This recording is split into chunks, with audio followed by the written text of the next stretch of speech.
Bismillahirrahmanirrahim. Assalamualaikum warahmatullahi wabarakatuh. Innal hamdalillah nahmaduhu wa nasta'inuhu wa nastaghfiruh wa na'udzu billahi min shururi anfusina wa min sayyiati a'malina. Man yahdihillahu fala mudilla lahu wa man yudlilhu fala hadiya lahu. Wassalatu wassalamu ala asyrafil anbiya'i wal mursalin Nabiina Muhammadin wa ala alihi wa ashabihi ajma'in. Amma ba'du. Ikhwah sekalian yang dimuliakan oleh Allah Subhanahu wa taala, alhamdulillah, insyaallah kita di pertemuan kali ini akan membahas materi yang pertama tentang tahsin. Yang pertama, kita akan membahas tentang keistimewaan membaca Al-Quran. Yang kedua, keistimewaan tentang mentadaburi atau merenungkan Al-Quran. Dan yang ketiga, kita akan membahas tentang keistimewaan menghafal Al-Quran. Kemudian di muqaddimah ini juga kita juga akan membahas tentang pengantar ilmu tajwid. Yang pertama adalah kita membahas tentang definisi ilmu tajwid. Yang kedua adalah tentang mempelajari hukum dari mempelajari ilmu tajwid. Yang ketiga, keutamaan atau fadilah dari kita mempelajari ilmu tajwid. Kemudian yang keempat adalah tujuan dari mempelajari ilmu tajwid. Kemudian yang terakhir, yang kelima adalah tentang tingkatan atau tempo bacaan Al-Quran. Tentunya kalau kita fahami bersama bahwa tidak ada sebuah aktivitas yang lebih dicintai oleh Allah Subhanahu wa taala melebihi aktivitas yang kita lakukan untuk belajar isi dari Al-Quran. Makanya di muqaddimah tadi saya jelaskan, kita akan membahas tentang keistimewaan dari membaca Al-Quran. Salah satu dari keistimewaan dari membaca Al-Quran adalah kita akan mendapatkan pahala yang besar dari Allah Subhanahu wa ta'ala. Ibadah yang begitu dicintai oleh Allah, bernilai pahala yang tinggi di sisi Allah adalah tilawatul Quran, membaca Al-Quran. Kenapa membaca Al-Quran ini menjadi ibadah yang paling banyak menghasilkan pahala dari Allah? Karena memang hitungan pahala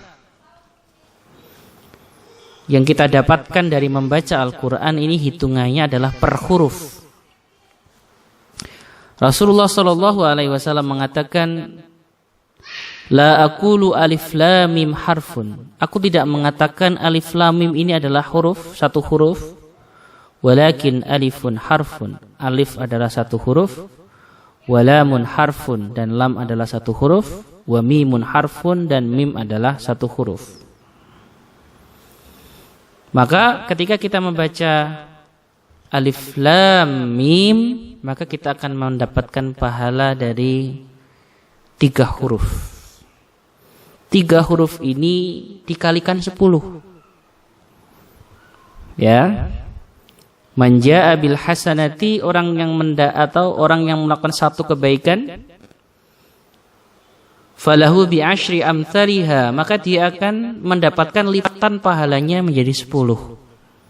Maka kalau kita membaca alif lam mim, kita mendapatkan 30 kebaikan. 30 pahala itu nilainya berapa? 30 pahala itu lebih bernilai daripada 30 miliar. 30 pahala itu lebih baik daripada 30 dunia dan isinya. 30 pahala itu lebih baik daripada 30 rumah ataupun 30 yang lainnya. Karena kenapa? Karena as-sawabu indallah, pahala yang diberikan oleh Allah Subhanahu wa taala adalah jannatun tajri min tahtihal anhar, yaitu surga yang mengalir di bawahnya sungai-sungai. Kenikmatan yang mala aina ra'at, dilihat oleh mata, wala udhuna sami'at, tidak pernah didengar oleh telinga, wala khatara ala qalbin bashar, bahkan tidak pernah terbesit di dalam hati seseorang manusia. Makanya kita harus banyak membaca Al-Quran agar Allah Subhanahu wa ta'ala memberikan kita banyak pahala, banyak kebaikan yang akan kita dapatkan nanti. Tentunya pahala-pahala itu akan kita panen ketika kita sudah meninggal menghadap Allah Subhanahu wa ta'ala. Selanjutnya adalah keistimewaan tentang mentadabburi Al-Quran. Mentadabburi Al-Quran ini termasuk amalan yang luar biasa, karena akan menjadi penggerak ke sisi yang lebih positif. Seseorang yang mentadabburi Al-Quran akan terbawa kepada hal-hal yang baik yang telah diajarkan langsung oleh Allah Subhanahu wa ta'ala.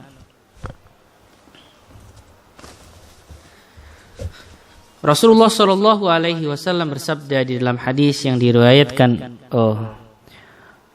Allah Subhanahu Wa Taala berfirman di dalam satu ayat di dalam surat Asy-Syu'ara, surat yang ke-42 ayat 52. Wa kadzalika auhayna ilaika ruham min amrina. Dan demikianlah kami wahyukan kepadamu sebuah ruh. Jadi Allah mewahyukan kepada Nabi Muhammad ruh. Ruh ini apa? Ruh ini adalah Al-Quran. Makanya Al-Quran itu punya nama banyak, punya sifat banyak. Ya, Quran itu punya sifat nur, punya sifat hudan, termasuk ruh. Ya, apa artinya Quran ini menjadi ruh? Min amrina, dari perintah kami. Artinya Al-Quran ini akan menjadi penggerak kita untuk melakukan suatu kebaikan. Tidak akan bercampur antara kebaikan dan keburukan dalam hati seseorang. Ketika hati itu banyak diisi kebaikan, maka dia akan condong kepada sesuatu yang baik. Sedangkan hati yang diisi oleh keburukan, dia akan condong kepada sesuatu yang buruk. Makanya Al-Quran disebut dengan ruh, penggerak. Penggerak sesuatu, penggerak fisik kita, diri kita ke arah yang lebih baik. Kemudian ayat selanjutnya, ma kunta tadri mal kitab. Sebelumnya kamu tidak mengetahui apakah Alkitab itu. Walal iman, dan tidak mengetahui apakah iman itu. Walakin ja'alnahu nuran nahdi bihi man nasya. Akan tetapi aku telah menjadikan Al-Quran ini sebagai cahaya. Jadi Al-Quran itu ruh, penggerak, nur, cahaya. Cahaya hati. Cahaya yang akan memberikan ketenangan dalam hati kita. Nahdi bihi man nasya'u min ibadina. Aku akan tunjukkan, memberikan petunjuk dengan Al-Quran ini kepada hamba-hambaku yang aku kehendaki. Wa innaka latahdi ila siratim mustaqim. Dan sesungguhnya engkau benar-benar memberi petunjuk kepada jalan yang lurus. Maka ketika kita mentadabburi Al-Quran, Di antara manfaatnya adalah kita akan mendapatkan sebuah kemajuan di dalam kehidupan kita, karena ruh yang baik yang muncul dari Quran ini akan menggerakkan hati kita, tubuh kita untuk berjalan, berpikir, melangkah kepada sesuatu yang lebih baik, sesuatu yang diridhoi oleh Allah Subhanahu wa taala. Kemudian yang ketiga adalah tentang keistimewaan menghafal Al-Quran. Jadi yang pertama tadi adalah keistimewaan membaca Al-Quran, yang kedua adalah keistimewaan mentadabburi Al-Quran, dan yang ketiga adalah keistimewaan dari menghafal Al-Quran. Di samping Al-Quran itu harus dibaca dengan benar, direnungi isinya, diamalkan isinya. Al-Quran ini juga harus dihafal, tentunya menyesuaikan dengan kemampuan kita. Allah Subhanahu wa taala berfirman di dalam surat Al-Ankabut, surat yang ke-29 ayat 49. Bal huwa ayatum bayyinat. Al-Quran ini adalah ayat-ayat Allah yang nyata. Di mana tempatnya Al-Quran? Fi suduril ladina utul ilma. Ini tempatnya Al-Quran. Quran itu tempatnya ada di dada orang-orang yang diberikan ilmu. Jadi Al-Quran itu tempatnya bukan di handphone. Al-Quran tempatnya bukan di mushaf. Al-Quran tempatnya bukan di rak buku. Al-Quran tempatnya bukan di kaset-kaset. Al-Quran itu berada fi suduril ladina utul ilma, di dada orang-orang yang diberikan ilmu. Sehingga orang semakin banyak hafalan Al-Qur'annya, maka dia akan semakin berilmu. Seorang yang mendapatkan gelar pendidikan tinggi, profesor, doktor, tapi dia tidak mampu membaca Al-Qur'an, tidak mampu untuk menghafal Al-Qur'an, tidak ada hafalan Al-Qur'an di hatinya, maka di sisi Allah Subhanahu wa taala sama sekali orang itu tidak dianggap sebagai orang yang alim, sebagai orang yang berilmu, karena orang yang berilmu adalah orang yang dititipkan Al-Qur'an ke dalam dada mereka, ke dalam hati mereka. Bahkan Rasulullah SAW juga menyampaikan dalam hadis yang diriwayatkan oleh Imam At-Tirmidzi, innalladzi laisa fi jawfihi syai'un minal Qur'ani kal baitil kharib. Sesungguhnya orang yang tidak ada ayat Al-Qur'an sedikit pun di dalam dadanya bagaikan rumah yang tidak berpenghuni. Hati itu bagaikan rumah. Ya, hati itu bagaikan rumah. Diumpamakan oleh Rasulullah, hati itu adalah sebuah rumah. Rumah itu atau hati itu ketika tidak ada isi Qur'annya, maka seperti rumah yang tidak berpenghuni. Ketika Bapak Ibu melihat ada sebuah rumah yang besar, bagus, tapi dia tidak berpenghuni, pasti kesannya rumah itu adalah rumah yang angker, rumah yang buruk, rumah yang tidak ada kehidupan di dalamnya.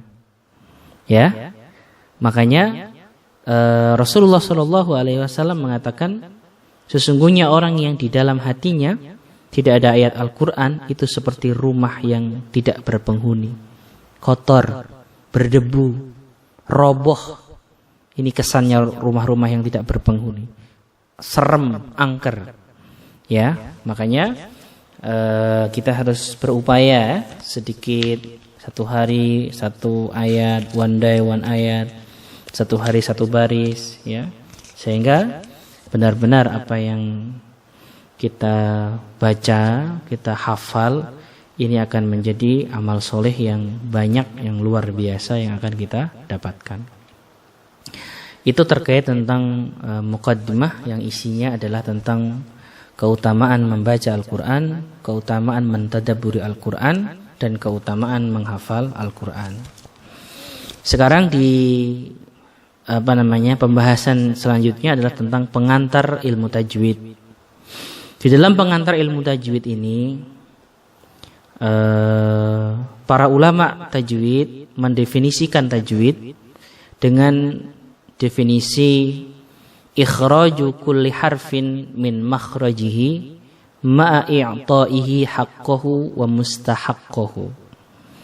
Yang disebut dengan tajwid, ya, secara hukum ilmu tajwid adalah mengeluarkan atau mengucapkan setiap huruf dari makhraj atau tempat keluarnya dengan memberikan haknya dan mustahaknya.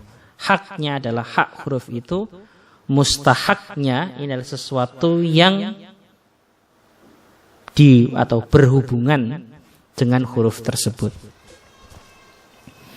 Jadi ilmu tajwid itu sebagian mendefinisikan secara bahasa itu adalah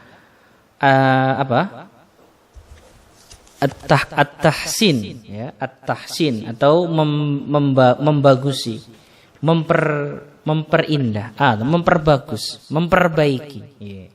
Makanya program kita namanya tahsin, karena tajwid itu secara bahasa artinya adalah tahsin, ya,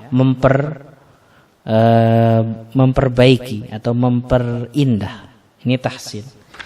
Ya, sedangkan tadi kalau kita pakai istilah ulama tajwid, ya tadi ikhraju kulli harfin min makhrajihi ma'a i'ta'ihi haqqahu wa mustahaqqahu.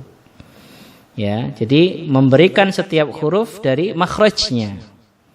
Jadi huruf hijaiyah mulai alif sampai ya itu mempunyai makhraj yang membedakan satu huruf dengan yang lain. Tidak sama antara sa dengan so. Tidak sama antara tha dengan za. Ya? Tidak sama dengan to dengan ta. Itu tidak sama. Nah, ini setiap huruf itu punya makhraj atau tempat keluarnya sendiri, dan ilmu tajwid itu mengetahui makhraj ini tadi. Ya, ma'itai haqqahu, dan huruf itu punya hak. Ya, punya hak huruf itu. Apa contohnya hak dari huruf? Dia dibaca jahar. Ini haknya. Apa artinya jahar? Kalau baca tidak keluar nafas. Contohnya kita baca huruf A. Ya, huruf A yang kita baca, hamzah, kita fathah. A ini membacanya adalah jahar. Tidak boleh keluar nafas. Nah, jahar ini namanya haknya. Nah, yang disebut dengan mustahaknya, ini adalah sifat yang tampak sewaktu-waktu. Ya, mustahaknya ini sesuatu yang berhubungan dengan huruf itu. Kadang ada, kadang enggak. Kalau yang haknya itu selalu ada, kalau mustahaknya itu kadang ada, kadang tidak. Ya, seperti apa? Seperti masalah membaca ikhfa, membaca idgham, membaca hukum-hukum tajwid yang lain. Ya. Ini yang disebut dengan definisi dari ilmu tajwid, yaitu ikhraju kulli harfin min makhrajihi ma'a i'ta'ihi haqqahu wa mustahaqqahu. Lalu selanjutnya yang kedua adalah tentang hukum mempelajari ilmu tajwid. Para ulama mengatakan bahwa hukum mempelajari ilmu tajwid ini hukumnya adalah fardu kifayah. Artinya tidak semua orang harus mengetahui hukum dari ilmu tajwid. Ya. Sedangkan hukum membaca Al-Quran sesuai dengan kaidah ilmu tajwid adalah fardu ain. Jadi mengetahui teorinya ini fardu kifayah, tetapi kalau mempraktekkannya itu fardu ain. Contoh, orang yang membaca surat Al-Ikhlas, dia baca Qul huwallahu ahad. Ya. Kemudian benar bacanya ahad. Dal mati qalqalah, dipantulkan suaranya. Tapi ketika si qari ini yang baca ini ditanya, Dal yang disukun itu bacaan apa? Dia nggak bisa menjawab. Nah, ini berarti dia tidak mengetahui teorinya, tapi benar secara prakteknya. Jadi kalau prakteknya hukumnya wajib sesuai dengan ilmu tajwid, tapi untuk mengetahui teorinya, ini hukumnya adalah fardu kifayah. Sedangkan antum yang ikut program tahsin ini adalah calon guru, calon hafid, ya, calon guru-guru tahsin, ya, musyrifah tahsin, sehingga hukum-hukum tajwid ini harus dihafal, ya. Ini tentang apa tadi? Hukum mempelajari ilmu tajwid. Selanjutnya adalah yang ketiga, apa? Keutamaan dari mempelajari ilmu tajwid. Tentunya kalau kita menyibukkan diri dengan ketaatan kepada Allah Subhanahu wa taala, Allah akan memberikan balasan yang besar. Maka semakin benar bacaan Al-Qur'anmu, insya Allah semakin benar hidupmu gitu. Semakin banyak bacaan Al-Qur'anmu, insya Allah semakin banyak rizkimu. Semakin baik bacaan Al-Qur'anmu, insya Allah semakin baik juga keadaan keluargamu.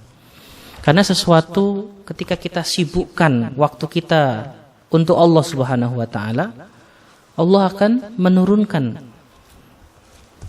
rahmatnya kepada kita sehingga akan mempermudah kehidupan kita di dunia ataupun di akhirat. Makanya salah satu dari fadilah atau keutamaan kita mempelajari ilmu tajwid ini adalah kita mendapatkan predikat orang yang terbaik. Rasulullah Shallallahu Alaihi Wasallam bersabda di dalam hadis yang diriwayatkan oleh Imam Al Bukhari, khairukum man ta'allamal Qur'ana wa 'allamahu. Sebaik-baik kalian adalah orang yang mempelajari Al-Quran dan mengajarkannya. Jadi sebaik-baiknya kita bukan kita yang punya banyak harta, punya jabatan yang tinggi, punya mobil yang mewah, punya rumah yang luas. Tidak. Kata Rasulullah SAW, sebaik-baik kalian adalah orang yang belajar Al-Quran. Dan antum sekarang sedang belajar Al-Quran, bersyukur. Wa'allamahu, dan antum sedang proses untuk bisa mengajarkan Al-Quran. Ya, maka fadilah atau keistimewaan, keutamaan kita mempelajari ilmu tajwid adalah kita akan masuk dalam predikat orang yang terbaik menurut Allah Subhanahu wa taala. Makanya bisa jadi aktivitas mengajar Al-Quran itu diremehkan oleh sebagian orang. Tapi demi Allah itu adalah aktivitas yang sangat dicintai oleh Allah, mempunyai pahala yang besar di sisi Allah Subhanahu wa taala. Sedangkan yang kedua, ketika kita sibuk untuk mempelajari Al-Quran, belajar ilmu-ilmu tentang Al-Quran, belajar ilmu tajwid, Allah Subhanahu wa taala akan memberikan kita sebaik-baiknya pemberian, walaupun kita tidak meminta sesuatu itu. Di dalam hadis yang diriwayatkan oleh Imam At-Tirmidzi, Rasulullah sallallahu alaihi wasallam bersabda, "Man syaghalahul Qur'an wa dzikri an mas'alati." Orang yang disibukkan untuk belajar Al-Quran dan berzikir kepadaku. Dia sibuk untuk belajar Al-Quran, dia sibuk untuk memuji Allah Subhanahu wa taala. Sampai-sampai apa? An mas'alati. Sampai-sampai dia lupa untuk meminta dan memohon kepadaku. Saking sibuknya belajar Quran sampai nggak sempat doa, gitu ya. Apa kata Allah Subhanahu wa taala dalam hadis qudsi ini ya, dalam hadis qudsi. A'taituhu afdhala ma u'tiyas sa'ilin. Kata Allah dalam hadis qudsinya, maka aku akan memberikannya lebih utama sesuatu yang aku berikan kepada orang-orang yang meminta. Banyak orang yang meminta kesehatan, jabatan, uang yang banyak, rizki yang luas, ya. Kemudian kebahagiaan di dunia dan di akhirat. Kata Allah Subhanahu wa taala, orang yang sibuk dengan Quran ini walaupun dia enggak minta, aku akan memberikan pemberian yang terbaik yang aku berikan kepada para hamba-hambaku yang meminta. Ya. Kemudian wa fadlu kalamillahi ala sairil kalam ka fadlillahi ala khalqihi. Keutamaan firman Allah dari semua perkataan-perkataan yang ada, dari kalam-kalam yang ada, ka fadlillahi ala khalqihi. Seperti keutamaan Allah atas makhluknya. Masya Allah. Jangan engkau sandingkan, engkau timbang antara keindahan Quran dengan keindahan nyanyian, keindahan Quran dengan keindahan kicauan, keindahan Quran dengan keindahan-keindahan yang lain. Karena keindahan Quran, keutamaan Quran dengan selain Quran seperti keutamaan Allah dengan para makhluknya. Ini faedah yang kedua, fadilah yang kedua ketika kita mempelajari ilmu tajwid. Ya, kita akan diberikan oleh Allah sebaik-baiknya pemberian. Kemudian yang ketiga adalah tujuan mempelajari ilmu tajwid. Jadi begini ya, kita punya ghayah, kita punya tujuan ketika kita mempelajari ilmu apapun. Kita belajar ilmu matematika agar kita bisa menghitung, bertambah, mengurangi, membagi.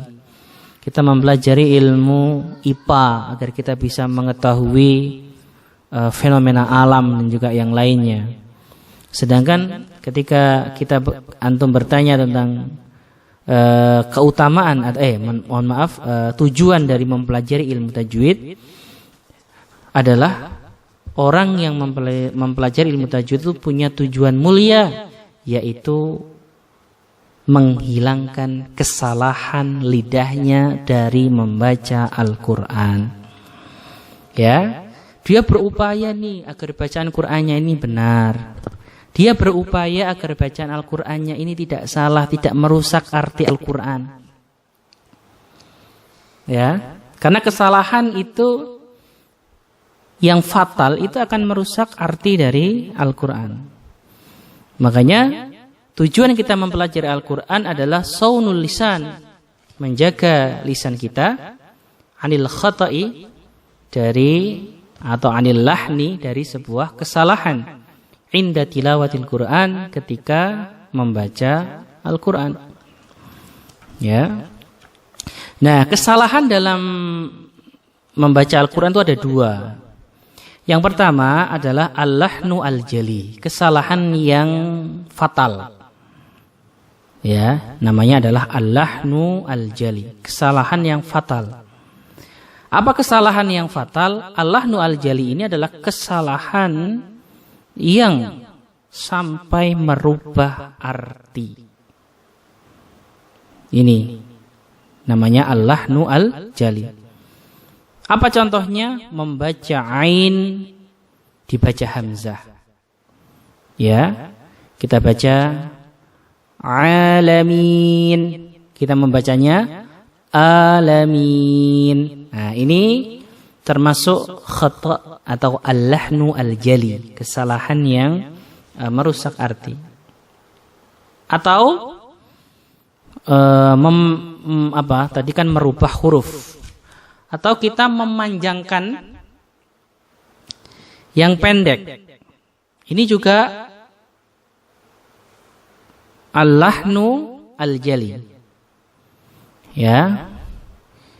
Contohnya kita baca alhamdu. Kita baca alhamdu. Nah, ini juga apa? Al-lahnu al-jali. Ya. Kemudian yang ketiga merubah harokat. ini juga al-lahnu al-jali. An'amta, kita bacanya an'amtu. Nah, ini juga masuknya adalah al-lahnu al-jali, kesalahan-kesalahan yang merusak arti. Ya, jadi hindari kesalahan-kesalahan yang merusak arti. Kemudian ada kedua adalah al-lahnu al-khafi, kesalahan yang tidak merusak arti. Ya, contohnya apa? Kurang membaca panjang. Mad wajib mutasil. Contohnya idza jaa nasrullahi jaa, itu kan panjang. Mad wajib mutasil. Nah, dia membacanya kurang panjang. Idza jaa. Nah, ini nanti masuknya apa namanya? Adalah al-lahnu al-khafi. Atau membaca ikhfa tetapi kurang dengungnya. Ya. Kita membaca anta. Itu kan nun mati ketemu dengan ta, ikhfa. Anta. Tapi kita bacanya langsung anta. Nah, ini masuk juga dalam bagian al-lahnu al-khafi. Salah sih, tapi tidak sampai merusak arti. Nah, jadi di dalam pembahasan tentang pengantar ilmu tajwid, yang pertama kita sudah mempelajari definisi ilmu tajwid, yang kedua adalah hukum mempelajari ilmu tajwid, ya. Kemudian yang ketiga adalah keutamaan dari mempelajari ilmu tajwid. Kemudian yang keempat adalah tujuan atau ghayah, tujuan dari mempelajari ilmu tajwid, yaitu menjaga lisan dari kesalahan membaca Al-Quran, baik kesalahan yang merusak arti atau kesalahan yang tidak merusak arti. Kemudian yang terakhir dalam pembahasan tentang pengantar ilmu tajwid ini adalah tingkatan atau tempo membaca Al-Quran.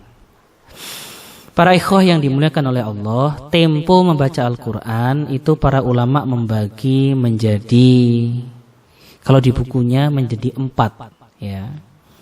Di bukunya dibagi menjadi 4. Jadi saya bukunya pakai pedoman Daurah Al-Quran, panduan ilmu tajwid aplikatif, karangan Ustadz Abdul Aziz Abdul Rauf Al-Hafiz, ya. Ini nanti kalau teman-teman mau beli bukunya, fadhal silahkan, banyak dijual di di internet. Nanti tinggal beli sendiri, banyak tinggal pesan saja langsung dikirim insyaallah. Tapi kalau nggak mau beli, langsung bisa menyaksikan video ini beserta slide-nya. Ya, karena itu sudah saya ringkas di slide atau di PowerPoint yang sudah saya buat. Taib, jadi tingkatan tempo membaca Al-Quran ini ada 4. Ada 4 di bukunya, tapi saya bagi menjadi 3. Yang pertama, tempo membaca Al-Quran ini adalah at-tahqiq. Apa bacaan tahqiq? Yaitu membaca Al-Quran yang sangat lambat dan bertajwid, yang lazim digunakan untuk mengajarkan Al-Quran dengan sempurna. Jadi pembacaan yang paling pembacaan yang paling pelan. Saya kasih contoh. Ketika kita membaca surat An-Nas, bacaan tahqiqnya seperti ini. A'udzu billahi minasy syaithanir rajim. Bismillahirrahmanirrahim. Qul a'udzu birabbin nas, malikin nas, ilahin nas. Nah, ini bacaan tahqiq, bacaan yang sangat pelan, dan biasanya bacaan ini digunakan untuk mengajar. Ketika kita mengajar tahsin, ya, gurunya atau muridnya ketika membaca harus tahqiq, harus pelan. Kemudian tingkatan yang kedua adalah tadwir. Ya. Tadwir itu bacaan yang tengah-tengah. Dia tidak terlalu cepat, tapi dia juga tidak terlalu lambat. Ini biasanya bacaan tadwir itu digunakan saat kita sholat. Ya, bacaannya adalah tadwir. Bagaimana contohnya? Kita membaca surat An-Nas contohnya. A'udzu billahi minasy syaithanir rajim. Bismillahirrahmanirrahim. Qul a'udzu birabbin nas malikin nas ilahin nas. Itu bacaan apa? Tadwir. Dia lebih cepat daripada yang tahqiq tadi. Yang terakhir adalah bacaan hadr. Bacaan hadr ini adalah bacaan yang paling cepat. Ya. Saya contohkan di dalam surat Al-Fatihah. Biasanya bacaan-bacaan ini dipakai imam ketika sholat tarawih. Ya. Atau terkadang saat kita membaca di rumah sendiri. Ini biasanya bacaannya hadr. Karena kita ingin mempercepat khatam. Kita butuh mempercepat bacaan Al-Qur'annya. Saya akan ambil contoh baca surat Al-Fatihah contohnya. A'udzu billahi minasy syaithanir rajim. Bismillahirrahmanirrahim. Alhamdulillahi rabbil alamin arrahmanir rahim maliki yaumiddin iyyaka na'budu wa iyyaka nasta'in ihdinas siratal mustaqim siratal ladzina an'amta 'alaihim ghairil maghdubi 'alaihim waladdallin. Ini contoh bacaan apa? Hadr, jadi lebih cepat. Jadi bacaan itu ada yang pelan, ada yang sedang, ada yang cepat. Jadi ada tahqiq, ada tadwir, ada hadr. Semua bacaan ini punya satu syarat yang harus dipenuhi, yaitu tartil. Allah mengatakan warattilil Qur'ana tartila. Dan baca Al-Qur'an dengan tartil. Tartil itu apa? Tartil itu ya tartib. Ya. Jadi kalau antum lihat huruf atau bacaan Quran kita itu sebenarnya adalah kumpulan dari beberapa suara.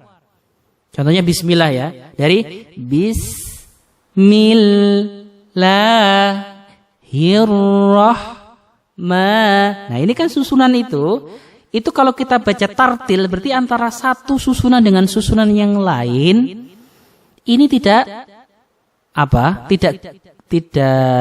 sambung atau tidak ada yang dihilangkan. Ya. Jadi kalau kita baca bismillah saking cepatnya bismillahirrahmanirrahim. Bismillah. Ini ada yang hilang. Harusnya kan bismillah. Ini ada yang hilang. Kalau ada yang hilang berarti tidak tartil. Tartil itu ibarat kita tadi suara-suara potongan-potongan suara tadi itu kita taruh dengan urut. Itu namanya tartil. Warattilil Qur'ana tartila. Makanya boleh kita membaca Al-Qur'an tahqiq pelan, boleh. Ya, tapi juga tahqiq ini punya syarat ya. Ada orang baca pelan tapi salah. Contohnya apa? Surat Al-Ikhlas tadi. Qul huwallah. Saking pelannya Qul huwallah. Ini yang pendek jadi panjang. Ini tidak diperbolehkan menyeret huruf itu nanti ya. Makanya tingkatan tempo membaca Al-Qur'an itu ada yang tahqiq, ada yang tadwir, ada yang hadr. Syaratnya semua tempo bacaan Quran ini harus tartil dengan memberikan tajwidnya, hak dari hurufnya sesuai dengan tuntunan para ulama qurra, para ulama yang ahli qiraatul Quran. Baik, itu yang mungkin bisa saya sampaikan. Aku qouli hadza wa astaghfirullah li wa lakum. Wassalamualaikum warahmatullahi wabarakatuh.